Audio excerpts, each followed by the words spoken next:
உலக மக்கள் அனைவருக்கும் வணக்கம். இப்போது நாம் மிதுனம் ராசியின் கார்த்திகை மாத ராசி பலன்களை பார்ப்போம். மாத தொடக்கத்தில் உங்கள் ராசிநாதன் புதன் பூர்வ புண்ணிய ஸ்தானத்தில் சஞ்சரிக்கிறார்.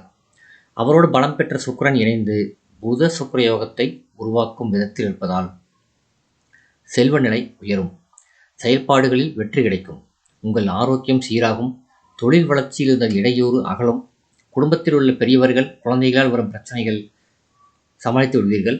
நீண்ட நாளாக எதிர்பார்த்த ஒரு சில நல்ல காரியங்கள் இப்பொழுது நிறைவேறுவதற்கான அறிகுறி தென்படும். குரு வக்ரம். குரு பகவான் உங்கள் ராசிக்கு 2ஆம் இடத்தில் உச்சம் பெற்று சஞ்சரிக்கிறார். எனவே தனஸ்தானம் வலுவடைகின்றது. ஆனால் அவர் கார்த்திகை 2ஆம் தேதி முதல் வக்ரம் பெறுகிறார். எனவே வருமானம் தட்டுப்பாடுகளும் வரலாம். தசாபுக்தி பலம் இழந்திருப்பவர்களுக்கு கடன் வாங்கும் சூழ்நிலை உருவாகும். உத்தியோகத்தில் உள்ளவர்களுக்கு நல்ல பொறுப்பிலிருந்து நீக்கப்பட்டு சாதாரண பொறுப்பிற்கு மாற்றப்படலாம். குடும்பத்தில் பல பிரச்சனைகள் மீண்டும் தலைதூக்கும். விட்டு கொடுத்து செல்வது நல்லது. விருச்சிக ராசியில் சுக்கிரன்.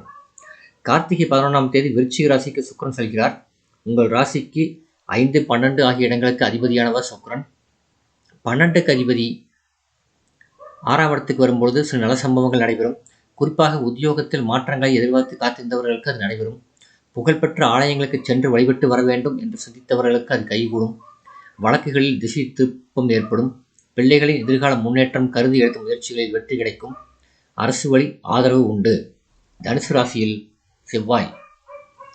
கார்த்திகை 20ஆம் தேதி தனுசு ராசிக்கு செவ்வாய் செல்கிறார். உங்கள் ராசிக்கு 6, 11 ஆகிய இடங்களுக்கு அதிபதியானவர் செவ்வாய். அவர் சப்தமஸ்தானத்துக்கு வரும் அந்த நேரம் இடமாற்றம், ஊர் மாற்றம் போன்றவை ஏற்படலாம். உத்தியோகத்தில் உள்ளவர்களுக்கு நல்ல நிறுவனங்களிலிருந்து அழைப்புகள் வரலாம். கொடுக்கல் வாங்கல்களில் இருந்த பிரச்சனைகள் ஒவ்வொன்றாக அகலும். இளைய சகோதரத்துடன் இணக்கம் ஏற்படும். கல்யாண முயற்சிகளில் இருந்த தடை அகலும். பூமி விற்பனையில் ஆர்வம் காட்டுவீர்கள். விருச்சிக ராசியில் புதன். கார்த்திகை 20ஆம் தேதி விருச்சிக ராசிக்கு புதன் செல்கிறார். உங்கள் ராசிக்கும் 4ஆம் இடத்திற்கும் அதிபதியானவர் புதன்.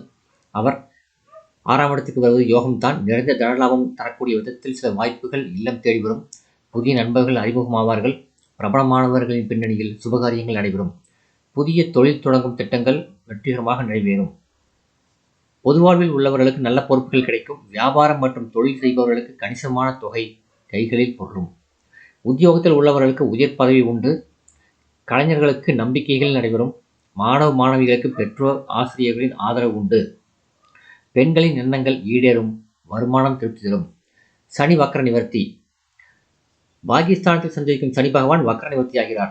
அதே நேரம் உங்கள் ராசிக்கு அஷ்டமாதிபதியாகவும் விளங்குபவர் சனி பகவான். எனவே இக்காலத்தில் நன்மையும் தீமையும் கலந்தே நடைபெறும். நம்பிக்கையோடு நடைபெறும் என்று நினைத்த ஒரு சில காரியங்கள் நடைபெறாமல் போகலாம். ஆனால் எதிர்பாராத விதத்தில் ஒரு சில நல்ல தகவல்களும் வரலாம். வழக்குகள் முடிவடையாமல் இழுபறி நிலையிலேயே இருக்கும். ஒரு சிலருக்கு புதிய வழக்குகள் உருவாகும். பரிகாரம். இந்த மாதம் அம்மன் வழிபாடு உங்களுக்கு நன்மை தரும். இந்த வீடியோ உங்களுக்கு பிடிச்சிருந்தா லைக் பண்ணுங்கள், ஷேர் பண்ணுங்கள், சப்ஸ்கிரைப் பண்ணுங்கள். நன்றி.